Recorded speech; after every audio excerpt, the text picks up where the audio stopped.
Querido Deus, Pai Santo, estamos em Tua presença, Senhor, para Te exaltar, bendizer o Teu nome, ó Deus. Queremos suplicar, meu Senhor, pela Tua igreja e agradecer, Senhor, todas as bênçãos recebidas de Tuas santas mãos.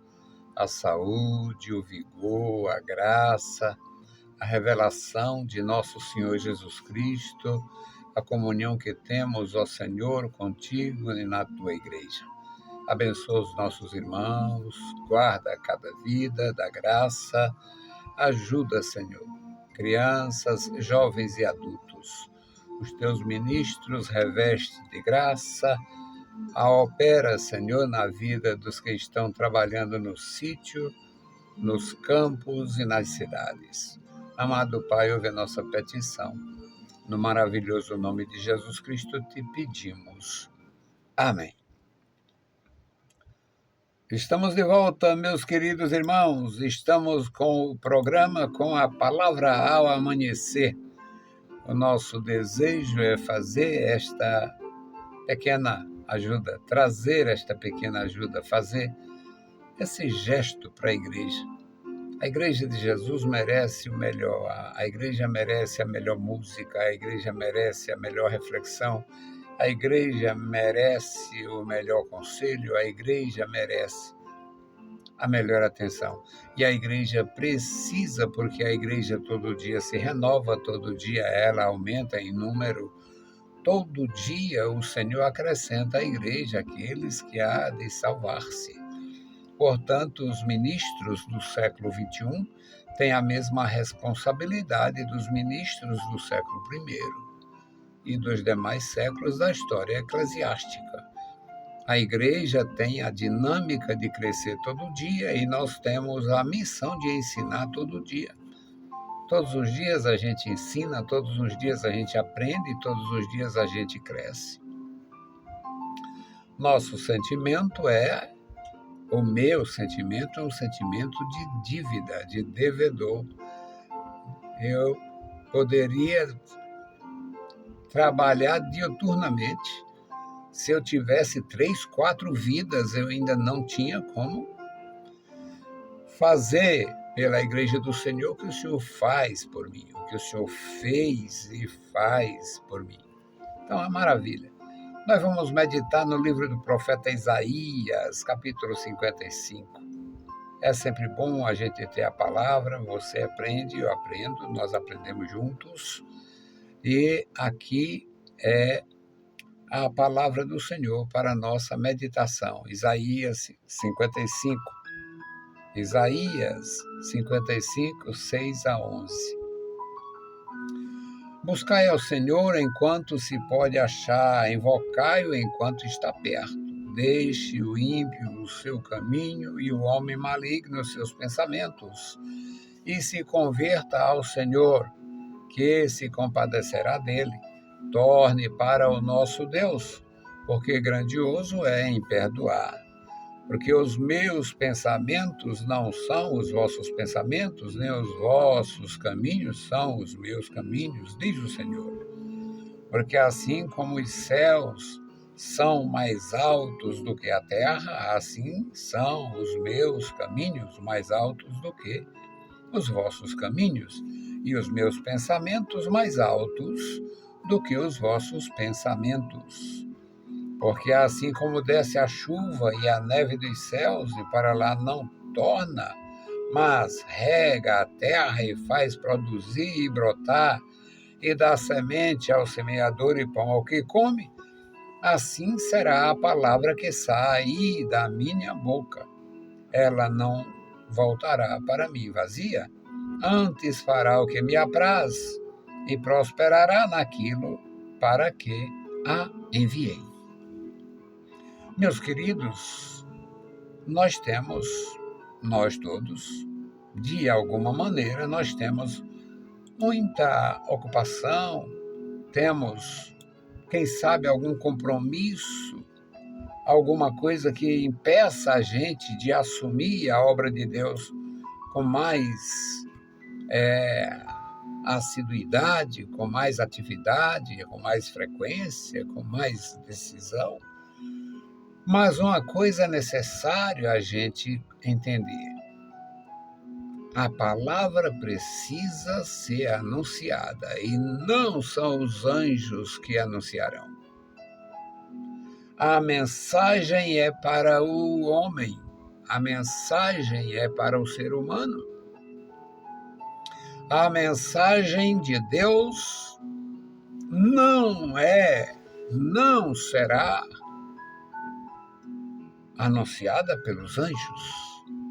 Muito embora os anjos tiveram missões específicas, mas a palavra de Deus ela é necessário ser anunciada pelo ser humano. Até uma garota cativa na casa do rei da Síria, melhor dizendo. A garota que levou a mensagem lá para aquela casa, ela viu que o general era leproso. Lá na terra estranha. Ela disse, se o homem de Deus estivesse aqui, esse poderia ser curado. A palavra, uma criada.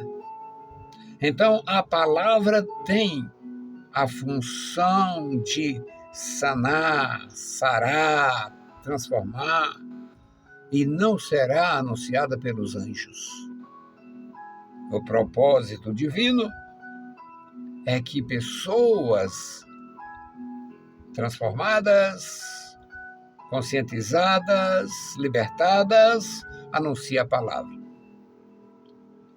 Nesta leitura, meus queridos, nós temos alguns apelos. Primeiro, buscar ao Senhor. Buscai ao Senhor enquanto se pode achar.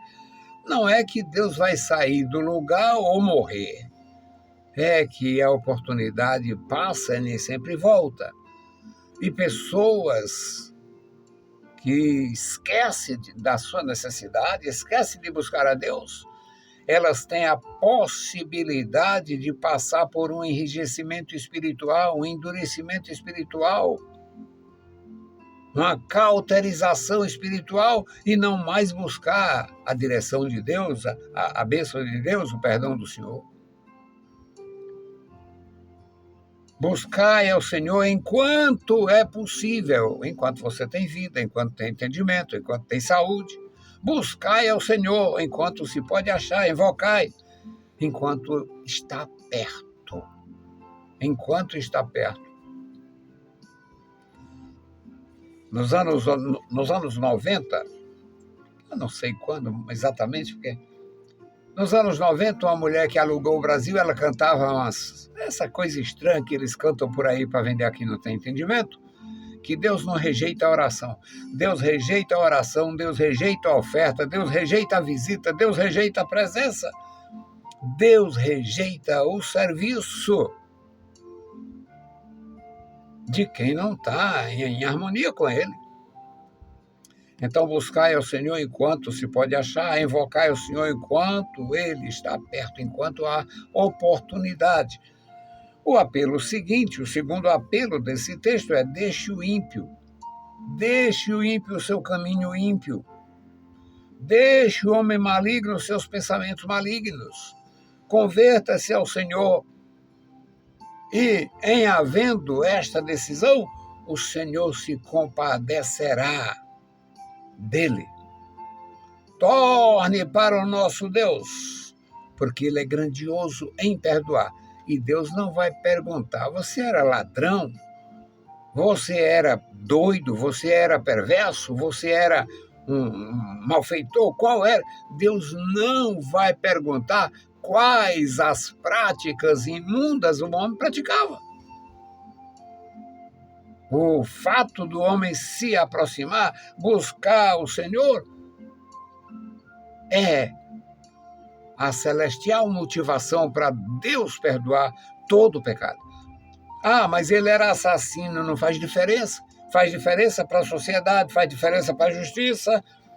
mas não faz para o nosso Deus. Porque os meus pensamentos não são igual aos vossos pensamentos, nem os vossos caminhos são igual aos meus caminhos, diz o Senhor. Porque assim como os céus são mais altos do que a terra. A comparação é maravilhosa. Assim são os meus caminhos mais altos do que os vossos caminhos. E os meus pensamentos mais altos do que os vossos pensamentos. O pensamento de Deus, ele é perfeito. Enquanto o pensamento do homem pode até ser perfeito, mas tem uma distância incrível entre o pensar e o realizar. Às vezes o homem tem, pelo menos eu tenho muitos pensamentos extraordinários, mas botar em prática como? Botar em prática como? Então, é a palavra. No versículo 10 ele diz, porque assim como desce a chuva e a neve dos céus, a linguagem altamente importante para os leitores do profeta Isaías. Tinha lugares ali e tem lugares que não chove. E é bem perto do Monte Hermon. Perto do Monte Hermon. 60, 70 quilômetros para o Monte Hermon. Lugares que não chove, mas desce a neve. A neve desce, cobre o monte. A temperatura muda e o monte alimenta o Jordão. Outrora tinha os lagos, vários lagos entre o lago de Genezaré e o Hermon, mas eles sabem lidar com os recursos hídricos e canalizaram tudo ali. Hoje é aproveitamento 100%. A leitura prática para o leitor, para o ouvinte de Isaías. Porque assim como desce a chuva, ou a neve, porque tem lugar que não chove, mas desce a neve. E para lá não torna, mas rega a terra, cumpre a sua função, a sua missão, produz, brota, faz produzir, faz brotar e dá semente ao semeador. E alimento a quem precisa. Assim será a palavra que sair da minha boca. Ela não voltará para mim vazia. Antes fará o que me apraz e prosperará naquilo para que a enviei. A palavra é uma necessidade. O mundo está na miséria. O mundo está na miséria. E o homem é pródigo em fazer seus arranjos. Quando o homem pecou contra Deus e se viu despido, improvisou roupa de folhas. Ainda hoje estão por aí improvisando, literalmente, roupas de folhas, penachos. E espiritualmente estão improvisando suas loucuras. O Islã tem sua religião, seu Deus não tem céu. Não tem céu. Tem um paraíso lá para quem morrer, debaixo dos escombros, vai ganhar uma virgem, aí tem uma lua de mel. Loucuras. Loucuras. São loucuras. Não tem a palavra, não tem a esperança, não tem a promessa, não tem céu, não tem Cristo. Precisa da palavra. O mundo islâmico precisa da palavra. Mas não é possível. Não é possível pregar para eles. De alguma forma é. Eles saem lá do mundo deles e vêm para o nosso. Então, que escutem aqui. Eu sei que não vem nenhum com objetivo bom. Mas é necessário, mesmo assim, pregar. A palavra que sair da minha boca não voltará para mim vazia, antes prosperará, antes fará o que me apraz e prosperará naquilo para que a enviei. É o Senhor falando, é o Senhor ordenando, é o Senhor. Não podemos ficar calados. A igreja tem um compromisso com os céus. O Senhor Jesus escolheu 12 homens. Claro que naquela escolha do Senhor Jesus envolvia as esposas, os filhos dos que eram casados, dos que tinham filhos, envolvia, porque a obra de Deus ela é dinâmica e plena ao mesmo tempo. Eu fico impressionado quando Jesus chega na casa de Pedro para cima e para baixo da missão com o Senhor Jesus, e Jesus é recepcionado lá pela esposa do Pedro e pela sogra do Pedro, que estava doente. Jesus a curou. A obra de Deus é assim inclusiva. E a palavra é uma necessidade. A palavra que sair da minha boca não voltará para mim vazia. Antes fará o que me agrada. Antes cumprirá o que me interessa. Ela não voltará para mim vazia. Antes fará o que me apraz e prosperará. Alcançará o objetivo dos céus. O objetivo de Deus é que todos ouçam, escutem, julguem, creiam, recebam a palavra, a graça e o perdão. Que Deus abençoe os meus irmãos. Que Deus abençoe e guarde suas vidas. Nós temos o dever de anunciar. E a minha intercessão hoje, meus queridos irmãos e irmãs, é pelos que estão enfermos. Muitos estão em situações muito graves. Alguns pastores da amizade da gente, bem doentinhos, bem velhinhos, doentinhos, alguns já perdendo o discernimento, algumas irmãs fazendo tratamentos difíceis, que é o tratamento penoso no Instituto do Câncer. Tem delas que passa quase o dia lá. Um sofrimento. Vamos orar pelos nossos irmãos e irmãs que estão enfrentando a enfermidade, para que o Senhor dê graça, dê vitória, cumprindo na vida deles seu santo propósito. Bendito Deus, Pai Santo, Pai querido, que estás nos céus, nós te louvamos, bendizemos e agradecemos pela vida. Te louvamos pela salvação na pessoa de Jesus. Suplicamos, ó Deus, pelos nossos amados irmãos, a tua igreja, na cidade, no interior, a criança, o jovem, adultos, obreiros.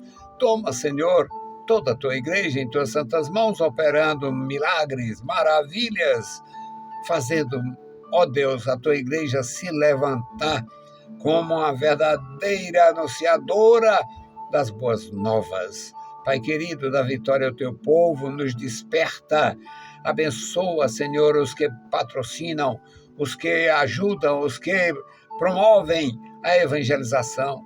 Abençoa, Senhor, os teus servos, guarda cada um, recompensa com a bênção dos céus. Ó Deus, que haja dinâmica, que haja disposição, que haja voluntariedade, que haja desejo, Senhor, de proclamar o teu santo reino, a tua palavra, a tua bênção, o perdão dos pecados, a vida eterna, a salvação na pessoa maravilhosa de Jesus. Pai querido, agora te apresento os meus queridos irmãos e irmãs que estão enfermos. Ó Deus, tu conhece, alguns já estão desanimados, alguns estão absolutamente conscientes que é questão de dias para entrar na glória. Pai querido, guarda os meus irmãos, dá vitória, dá graça, sustenta, alegra. Eu te louvo, Senhor, pela visão da igreja, uma visão de vitória até sobre a morte. Guarda os meus irmãos, guarda, Senhor, aqueles que estão lutando contra, Senhor, enfermidades que judiam tanto. Ó Deus, tenha misericórdia das tuas servas que estão no Instituto do Câncer. Ó Deus, tenha misericórdia, tenha compaixão daqueles, meu Senhor, que ficam tanto tempo, Senhor, esperando atendimento, esperando, Senhor, na dificuldade dos dias de hoje. Pai querido, da graça, tu tem dado, ó Deus, a paciência, a resiliência, ajuda, Senhor, aos teus servos, às tuas servas, a permanecer firmes, confiando, esperando na tua bondade e misericórdia. Pai querido, Deus misericordioso, Deus bondoso, estenda as tuas mãos sobre os teus servos, ungindo, renovando, Senhor, a força, o vigor, restaurando, Senhor, a confiança e a esperança. Deus Todo-Poderoso, ouve a nossa petição. Em nome de Jesus Cristo, nós te pedimos. Amém. Meus queridos irmãos, a paz do Senhor e bom dia!